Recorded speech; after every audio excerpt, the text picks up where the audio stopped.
नमस्कार विद्यार्थी मित्रांनो, शिक्षण प्रसारक मंडळ वनी द्वारा संचालित लोकमान्य टिळक कनिष्ठ महाविद्यालय वनी यांच्या ऑनलाईन उपक्रमाअंतर्गत वर्ग 11वी कलाच्या सर्व विद्यार्थ्यांचे मी मनपूर्वक स्वागत करतो। विद्यार्थी मित्रांनो, यापूर्वीच्या राज्यशास्त्राच्या तासिकांचा अभ्यास करत असताना माझे सहकारी मित्र प्राध्यापक सुनील उद्धव गेडाम यांनी आपल्याशी संवाद साधलेला आहे। राज्यशास्त्र विषयाअंतर्गत या प्रकरणामध्ये मी आनंद श्रीपाद नार्लावार आपल्याशी संवाद साधणार आहे। विद्यार्थी मित्रांनो, माझा मोबाईल नंबर आपण नमूद करावा 9922778804। विद्यार्थी मित्रांनो, या तासिकेपासून आपण नवीन प्रकरणाला सुरुवात करत आहोत। या पूर्वीच्या प्रकरणामध्ये संविधानिक शासनाचा अभ्यास करत असताना आपण त्या ठिकाणी संविधान म्हणजे काय, संविधानाचे प्रकार किती आहे, शासन प्रणालीचे प्रकार किती आहे, या विविध विषयाचा अभ्यास आपण त्या प्रकरणामध्ये केलेला आहे। विद्यार्थी मित्रांनो, या नवीन प्रकरणाचं नाव आहे, हे तुमच्या पुस्तकातील प्रकरण 5वं आहे आणि या 5व्या प्रकरणाचं नाव आहे प्रतिनिधित्वाची संकल्पना। प्रतिनिधित्वाची संकल्पना। विद्यार्थी मित्रांनो, हा प्रतिनिधी हा शब्द आम्ही नेहमी ऐकत असतो। तुम्ही 10वी पर्यंत शिकत असताना आपल्या वर्गाचा प्रतिनिधी म्हणजे वर्ग कॅप्टन आम्ही ज्याला म्हणतो, तो वर्ग कॅप्टन म्हणजे कुणाचा प्रतिनिधी असतो? त्या वर्गातील विद्यार्थ्यांचा तो प्रतिनिधी असतो आणि तो प्रतिनिधी विद्यार्थ्यांच्या समस्या शिक्षकांपर्यंत आणि शिक्षकांच्या सूचना विद्यार्थ्यांपर्यंत पोहोचविण्याचं काम त्या वर्ग कप्तानाकडून केलं जातं। त्याला आम्ही विद्यार्थी प्रतिनिधी किंवा वर्ग कप्तान म्हणून ओळखताना आपल्याला दिसून येते। विद्यार्थी मित्रांनो, राज्यशास्त्रातील प्रतिनिधित्वाची संकल्पना ही अत्यंत महत्त्वाची संकल्पना असलेली आपल्याला दिसून येते। विद्यार्थी मित्रांनो, आपण प्रतिनिधी हा शब्द संसदेचे सदस्य, विधिमंडळाचे सदस्य, संसदेचे सदस्य म्हणजे काय? भारत सरकारचं जे कायदे मंडळ आहे त्याला संसद असे म्हणतात। त्या संसदेच्या सदस्यांना आपण प्रतिनिधी म्हणून ओळखतो। त्यानंतर विधिमंडळाचे सदस्य म्हणजे राज्यात जे विधानसभा आणि विधान परिषद असे जे 2 सभागृह आहेत, या 2 सभागृहामध्ये जे प्रतिनिधी लोकांनी निवडून दिलेले असतात त्या सदस्यांना सुद्धा विधिमंडळाचे सदस्य म्हणजे प्रतिनिधी असं म्हणतात। इतकंच नव्हे तर महानगरपालिकेतील नगरसेवक वा तुमच्या ग्रामपंचायतीमधील सदस्य यांना सुद्धा हा प्रतिनिधी हा शब्द वापरला जातो। या ठिकाणी विद्यार्थी मित्रांनो लक्षात घ्या की प्रतिनिधी म्हणजे कोण? तर ज्याला आम्ही निवडून देतो, ज्याला लोक निवडून देतात आणि तो येणाऱ्या काळात लोकांच्या समस्या मांडण्याचं काम करतो, त्याला प्रतिनिधी असं म्हणतात। मग तो संसदेचा प्रतिनिधी असेल किंवा तो विधिमंडळाचा प्रतिनिधी असेल किंवा महानगरपालिकेचा नगरसेवक असेल किंवा ग्रामपंचायतीचा सदस्य असेल किंवा ज्या ठिकाणी नगर परिषद आहे तिथे वार्ड मेंबर किंवा नगरसेवक ज्याला म्हटल्या जाते, ते नगरसेवक सुद्धा कुणाचे प्रतिनिधी असतात? लोकांचे प्रतिनिधी असतात।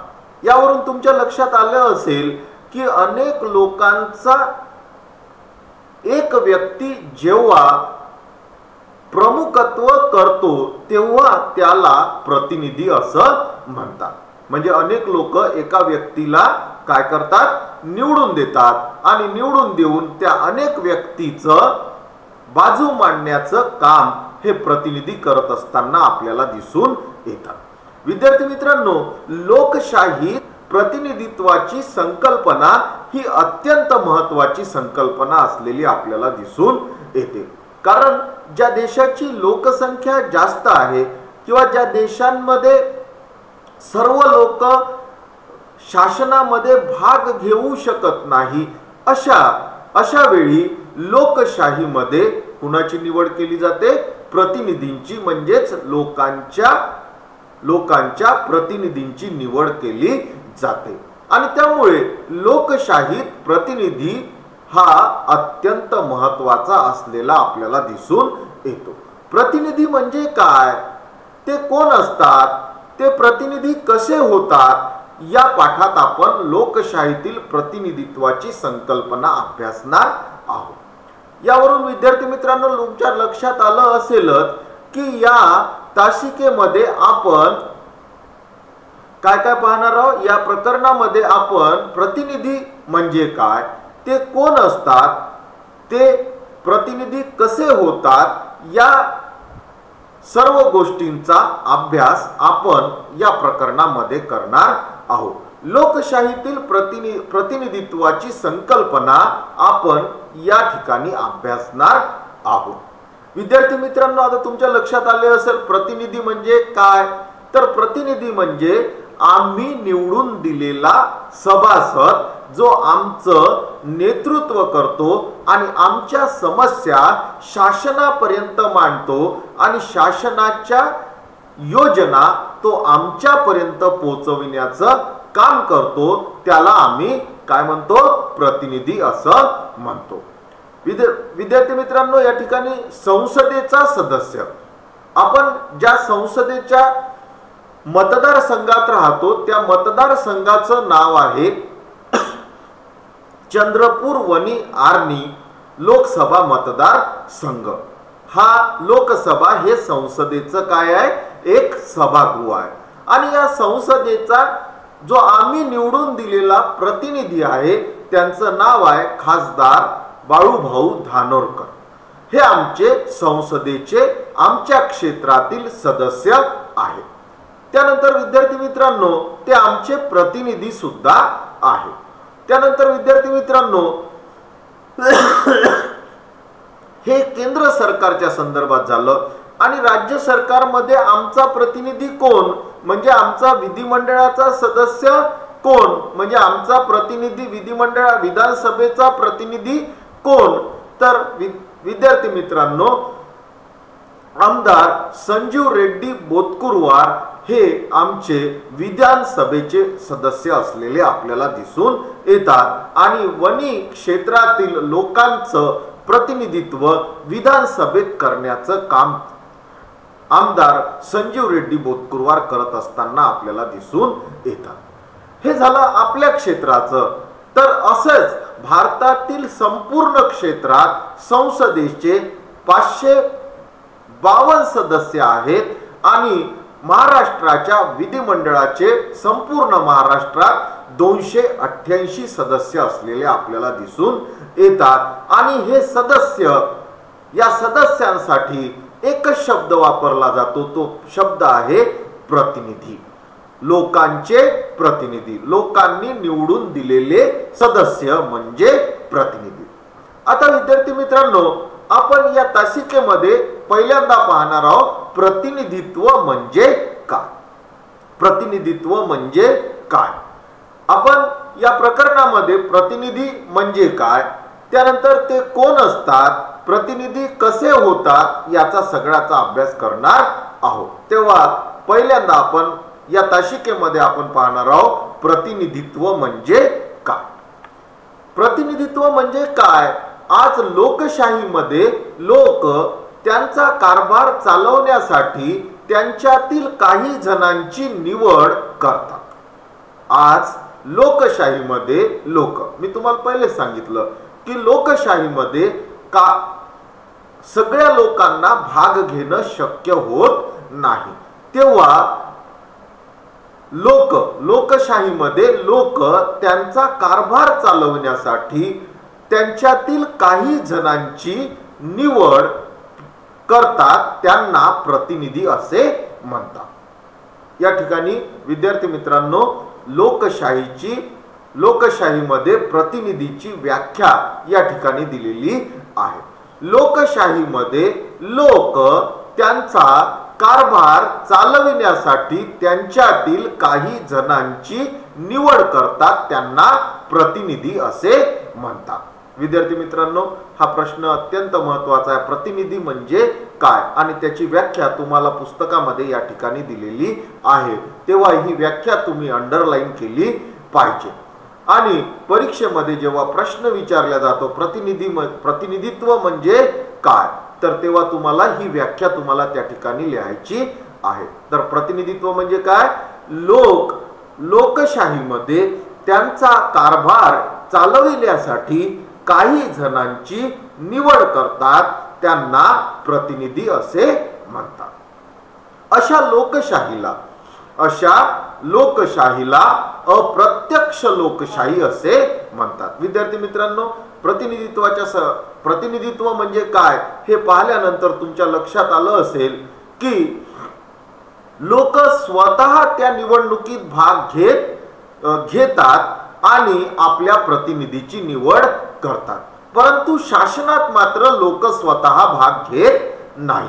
म्हणून या लोकशाहीला कोणती लोकशाही म्हणतात? अप्रत्यक्ष लोकशाही असे म्हणतात. म्हणजे लोक शासनात स्वतः सहभाग घेत नाहीत, तर आपल्या प्रतिनिधींना शासनामध्ये सहभाग घ्यायला लावतात. म्हणून या लोकशाहीला अप्रत्यक्ष लोकशाही असे म्हणतात.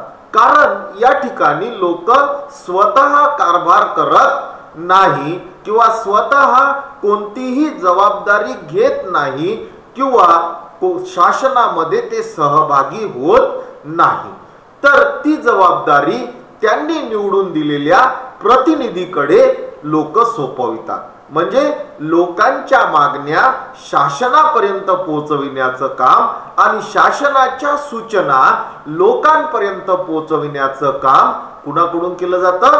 या प्रतिनिधीकडून केलं जातं. म्हणजे हा शासन आणि लोक यांच्यातला मध्यस्थ म्हणून प्रतिनिधी काम करत असताना आपल्याला दिसून येतं. म्हणून या लोकशाहीला कोणती लोकशाही असं म्हणतात? अप्रत्यक्ष लोकशाही असं म्हणतात. म्हणजेच लोक या ठिकाणी भाग घेत नाही, तर त्यांनी निवडून दिलेले प्रतिनिधी त्या ठिकाणी भाग घेत असताना आपल्याला दिसून येते.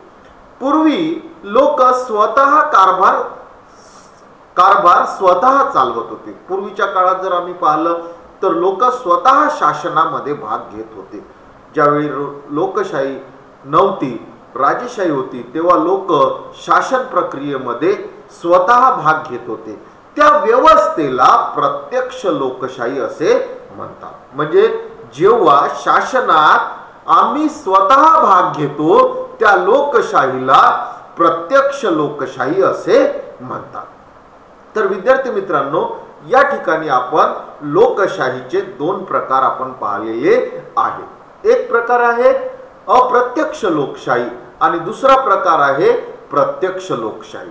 प्रत्यक्ष लोकशाहीमध्ये लोक स्वतः शासनात भाग घेतात आणि अप्रत्यक्ष लोकशाहीमध्ये लोक स्वतः शासनात भाग घेत नाही, तर त्यांनी निवडून दिलेला प्रतिनिधी हा शासनामध्ये भाग घेतो आणि म्हणून त्याला अप्रत्यक्ष लोकशाही असे म्हणतात. या ठिकाणी लक्षात घ्या की जेव्हा आपण स्वतः शासनात भाग घेतो तेव्हा त्याला प्रत्यक्ष लोकशाही असे म्हणतात आणि जेव्हा आपण स्वतः शासनात भाग घेत नाही तेव्हा त्याला आपण अप्रत्यक्ष लोकशाही असं म्हणतो. तेव्हा कोण भाग घेतो आपल्यातर्फे? आपण निवडून दिलेला प्रतिनिधी हा शासनामध्ये भाग घेत असताना आपल्याला दिसून येतो. त्यामुळे लोकशाहीचे दोन प्रकार आपण या ठिकाणी पाहिलेले आहे, अप्रत्यक्ष लोकशाही आणि प्रत्यक्ष लोकशाही. पूर्वीच्या काळात म्हणजे प्राचीन ग्रीसमध्ये अथेन्स नावाचं जे राज्य आहे या नगर राज्यामध्ये प्रत्यक्ष लोकशाही अस्तित्वात होती. आजही विद्यार्थी मित्रांनो, स्वित्झर्लंड सारख्या छोट्या देशांमध्ये ही प्रत्यक्ष लोकशाही अस्तित्वात असलेली आपल्याला दिसून येते.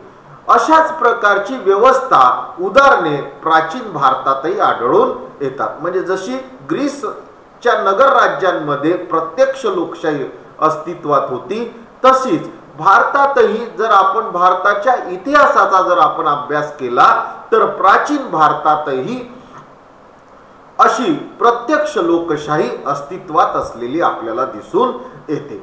त्या व्यवस्थेत सत्तेत सहभागी होण्याचा अधिकार सर्वांना दिलेला नव्हता। सामान्यतः म्हणजे प्रत्यक्ष लोकशाहीमध्ये सत्तेत सहभागी म्हणजे निर्णय प्रक्रियेत म्हणजे शासनात सहभागी होण्याचा अधिकार सर्वांना दिलेला नव्हता। फक्त पुरुष मंडळी त्या ठिकाणी भाग घ्यायची। सामान्यतः महिला, गरीब यांना या प्रत्यक्ष लोकशाहीमधून वगळले जात असताना आपल्याला दिसून येते आणि त्यामुळे ही प्रत्यक्ष लोकशाही हळूहळू लोप पावलेली आपल्याला दिसून येते। विद्यार्थी मित्रांनो, ज्या देशाचा भौगोलिक प्रदेश लहान आहे, लोकसंख्या कमी आहे, अशा राज्यांमध्ये प्रत्यक्ष लोकशाही यशस्वी होताना आपल्याला दिसून येते।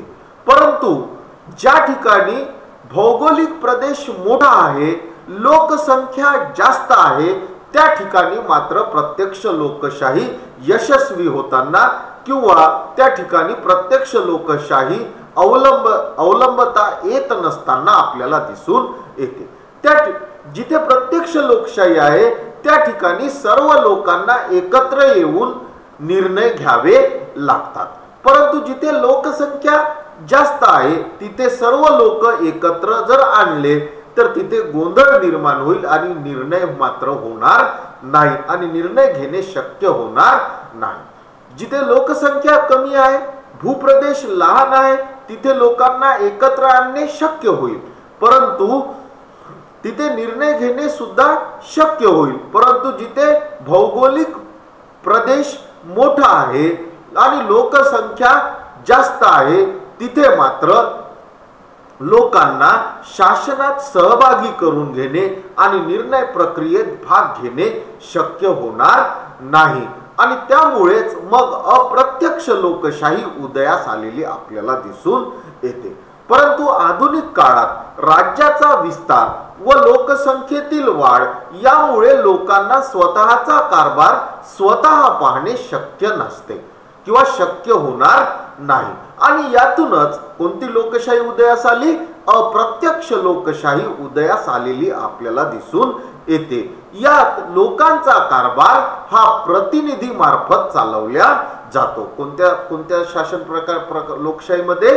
अप्रत्यक्ष लोकशाहीमध्ये लोकांचा कारभार लोक स्वतः त्या ठिकाणी भाग घेत नाही तर त्यांचा कारभार हा प्रतिनिधी मार्फत चालवल्या जातो। म्हणूनच याला प्रातिनिधिक लोकशाही म्हणजे अप्रत्यक्ष लोकशाहीला दुसरं नाव काय आहे? प्रातिनिधिक लोकशाही असेही म्हणतात। म्हणजे अप्रत्यक्ष लोकशाहीला दुसरं नाव आहे प्रातिनिधिक लोकशाही। त्याचबरोबर या शासन प्रकाराला म्हणजेच अप्रत्यक्ष लोकशाहीला म्हणजेच प्रातिनिधिक लोकशाहीला कोणतं शासन प्रकार म्हणतात? जबाबदार शासन असे म्हणतात। कारण प्रतिनिधी हे लोकांना जबाबदार असतात आणि उत्तरदायी सुद्धा असतात। लोकांना जबाबदार असतात म्हणजे काय? लोकांच्या मागण्या त्यांनी पूर्ण केल्या पाहिजे, लोकांची जबाबदारी त्यांनी पूर्ण केली पाहिजे। लोकांचं हित झालं तर लोकांचं जर हित झालं तर लोक आपल्या प्रतिनिधीला चांगला प्रतिनिधी म्हणून ओळखतात, परंतु लोकांना जर वाईट झालं तर लोक मात्र प्रतिनिधीला जबाबदार धरताना आपल्याला दिसून येतात आणि म्हणून या शासन प्रकाराला जबाबदार शासन असं ओळखल्या जाते आणि लोकांना जबाबदार शासन पद्धतीमध्ये प्रतिनिधी हे लोकांना जबाबदार असलेले आपल्याला दिसून येतात आणि उत्तरदायी सुद्धा असलेले आपल्याला दिसून येतात। एखादा निर्णय चुकला किंवा एखादी गोष्ट चुकली तर त्याचं उत्तर सुद्धा या प्रतिनिधींना द्यावं लागतं आणि म्हणून त्याला उत्तरदायी असे म्हटलेलं आपल्याला दिसून येते। विद्यार्थी मित्रांनो, या ठिकाणी तुम्हाला दोन गोष्टीचा मी तुम्हाला या ठिकाणी सांगितलेल्या आहे। ते पहिली गोष्ट सांगितली प्रतिनिधित्व म्हणजे काय, आणि प्रतिनिधित्वाच्या कल्पनेतून दोन लोकशाहीचे प्रकार आपण आतापर्यंत पाहिलेले आहेत. त्यामध्ये पहिली लोकशाही आहे अप्रत्यक्ष लोकशाही, जिथे प्रतिनिधी कारभार करतात आणि लोक बाजूला राहतात किंवा लोकांना शासनात भाग घेता येत नाही. तर आणि दुसरी लोकशाही पाहिली प्रत्यक्ष लोकशाही, जिथे लोकांना स्वतः राज्यकारभारामध्ये म्हणजे शासनामध्ये भाग घेता येतो. आज आधुनिक काळात कोणती लोकशाही मोठ्या प्रमाणात अस्तित्वात आहे? अप्रत्यक्ष लोकशाही मोठ्या प्रमाणात अस्तित्वात असलेली आपल्याला दिसून येतात, आणि तिथे प्रतिनिधी मार्फत शासन चालवल्या जाते.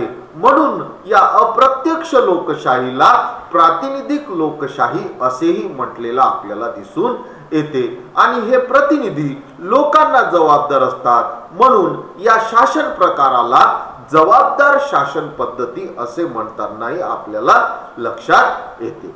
म्हणजे प्रातिनिधिक लोकशाहीला दुसरं नाव काय आहे? जबाबदार शासन पद्धती. तर विद्यार्थी मित्रांनो, या ठिकाणी तुम्हाला प्रतिनिधित्व म्हणजे काय हे समजलं असेल. या तासिकेमध्ये आपण दुसऱ्या भागाचा अभ्यास करत आहोत. तो अभ्यास आहे राजाचा दैवी अधिकार. म्हणजे जेव्हा प्रातिनिधिक लोकशाहीची सुरुवात झाली नव्हती, म्हणजे लोकशाहीला जेव्हा सुरुवात, आधुनिक काळात लोकशाहीचा उदय झालेला आहे विद्यार्थी मित्रांनो. जेव्हा प्रातिनिधिक लोकशाहीला सुरुवात झाली नव्हती तेव्हा जगामध्ये राजेशाही अस्तित्वात असलेली आपल्याला दिसून येते. विद्यार्थी मित्रांनो, यापूर्वीच्या तासिकांमध्ये आपण शासनाचे 3 प्रकार पाहिलेले आहेत. त्यामध्ये पहिले अस्तित्वात होती ती राजेशाही, नंतरच्या काळात अस्तित्वात आली ती हुकुमशाही, आणि आज आधुनिक काळात अस्तित्वात आली ती आहे लोकशाही. हे शासनाचे 3 प्रकार आहेत.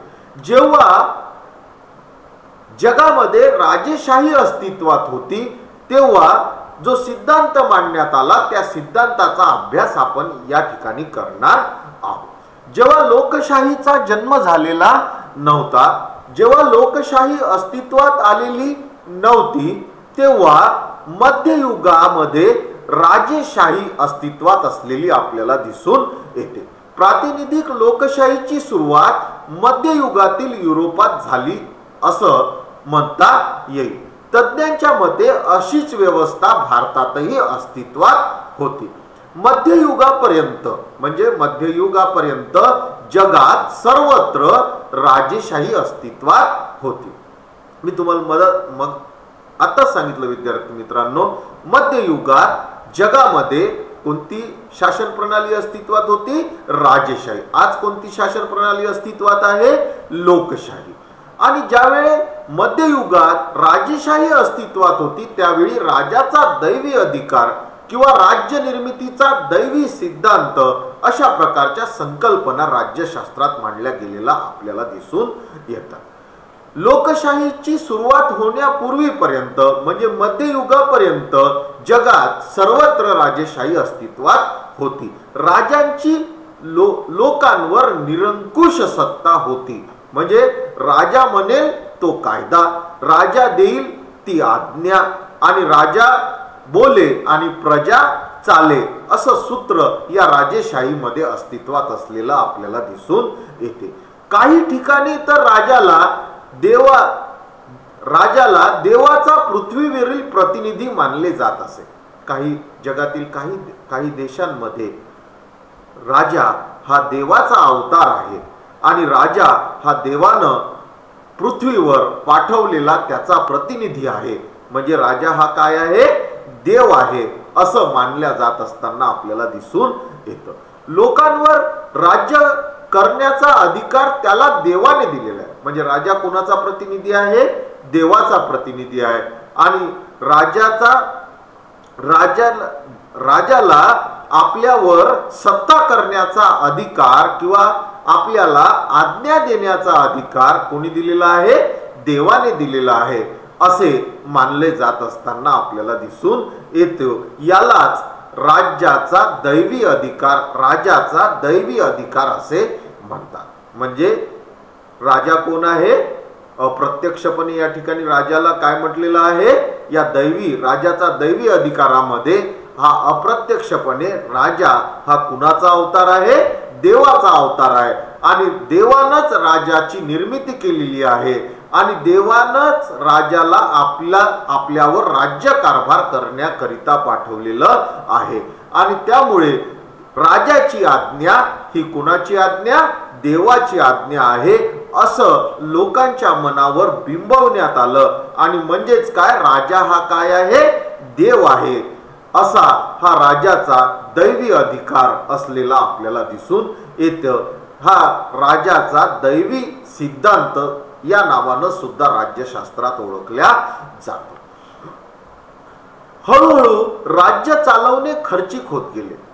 राजेशाही हळूहळू नष्ट व्हायला सुरुवात झाली. त्याच्या मागचं कारण आहे की राज्याचा खर्च वाढत गेला आणि हा खर्च राजाला झेपत नव्हता आणि त्यामुळे राजाला हळूहळू राज्य चालवणे कठीण होत गेले आणि त्यामुळे राजेशाही हळूहळू संपुष्टात यायला सुरुवात झालेली आपल्याला दिसून येते. हळूहळू राज्य चालवणे खर्चिक होत गेल्याने राज्यांनी लोकांवर कर लावण्याचे ठरवले. या ठिकाणी विद्यार्थी मित्रांनो लक्षात घ्या की जेव्हा राजेशाही अस्तित्वात होती तेव्हा राज्याचा खर्च चालविण्याकरिता राजानं कुणावर?